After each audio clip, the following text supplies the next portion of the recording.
Bonjour, dans cette vidéo, on va parler de masse volumique. Sur ta carte d'identité, tu peux lire ta taille, par exemple 1,60 m. De la même manière, la masse volumique figure sur la carte d'identité d'une matière. C'est une information essentielle pour bien connaître une matière. Mais de quoi s'agit-il? Prenons deux objets et plongeons-les dans l'eau. Un outil en acier va couler, car il a une masse volumique élevée. Un tronc d'arbre va flotter, car il a une masse volumique faible. Généralement, une matière qui coule au fond de l'eau a une masse volumique élevée. On dit aussi qu'il s'agit d'une matière dense. De manière simplifiée, on peut dire que la masse volumique d'une matière est pratiquement la même chose que sa densité. Prenons un autre exemple. Tu as déjà remarqué la différence entre les boules de pétanque en plastique remplies d'eau et les boules de pétanque en acier. Les boules de pétanque en acier sont beaucoup plus lourdes, alors qu'elles ont pourtant exactement la même forme. C'est encore la masse volumique qui explique cela. La masse volumique de l'acier est plus grande que celle de l'eau. L'acier est plus dense. Un dernier exemple. 1 litre d'eau pèse 1 kg. Tu as déjà réalisé cette mesure en cinquième. On peut donc reformuler en disant que la masse volumique de l'eau vaut 1 kg par litre. Prenons le même volume, mais changeons de matière. La masse volumique de l'or vaut 19,3 kg par litre. L'or est donc 19 fois plus dense que l'eau. Une simple bouteille d'1 litre d'or pèse plus lourd que 2 packs de bouteilles d'eau. Pour connaître la masse volumique d'une matière au laboratoire, on mesure un volume de 1 litre avec une éprouvette graduée, puis on mesure la masse de ce litre de matière avec une balance. Au laboratoire, on n'a pas toujours 1 litre de matière à disposition. On peut quand même connaître la masse volumique, même avec un petit échantillon de matière.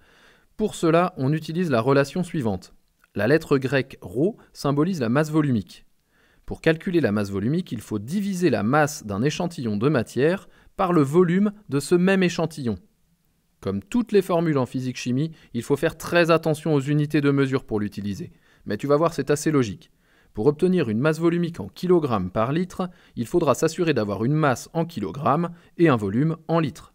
Si ce n'est pas le cas, il faudra convertir les nombres dans les bonnes unités.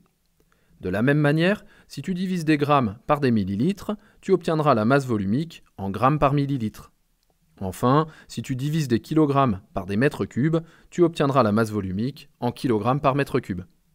Pour résumer, si on te demande de mesurer la masse volumique d'une matière, tu vas devoir lire la masse m d'un échantillon de matière sur la balance. Attention, ici il faut bien penser à soustraire la masse de l'éprouvette.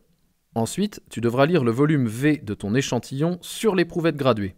Enfin, tu devras diviser la masse par le volume pour obtenir la masse volumique de la matière.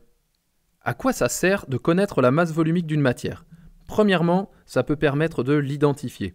Si on te donne un échantillon de matière inconnue, tu peux mesurer sa masse volumique et comparer avec les valeurs connues. Par exemple, si tu obtiens une masse volumique de 19,3 kg par litre pour ton échantillon, il s'agit probablement d'un morceau d'or.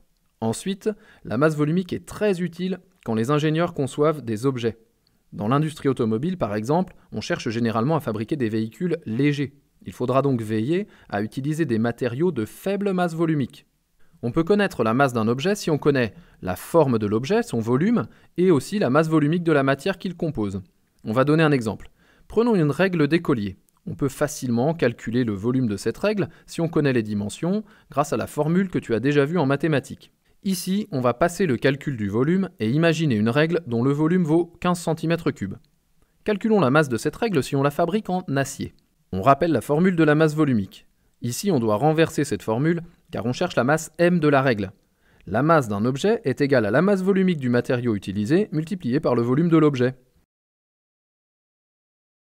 Passons au calcul. La masse de la règle est égale à la masse volumique de l'acier multiplié par le volume de la règle. La masse volumique de l'acier vaut environ 8 grammes par centimètre cube et la règle pèse 120 grammes. Maintenant, prenons une règle qui a exactement la même forme, mais fabriquée en aluminium. La masse de la règle est égale à la masse volumique de l'aluminium multipliée par le volume de la règle. Ce qui change ici, c'est la masse volumique de l'aluminium qui vaut 2,7 grammes par centimètre cube. On obtient pour la masse de la règle 40 grammes. Elle est 3 fois plus légère que la règle fabriquée en acier. On voit bien ici l'importance du choix du matériau quand on conçoit un objet. Voilà, c'est terminé. J'espère que mes explications étaient claires et je te dis à bientôt pour une prochaine vidéo.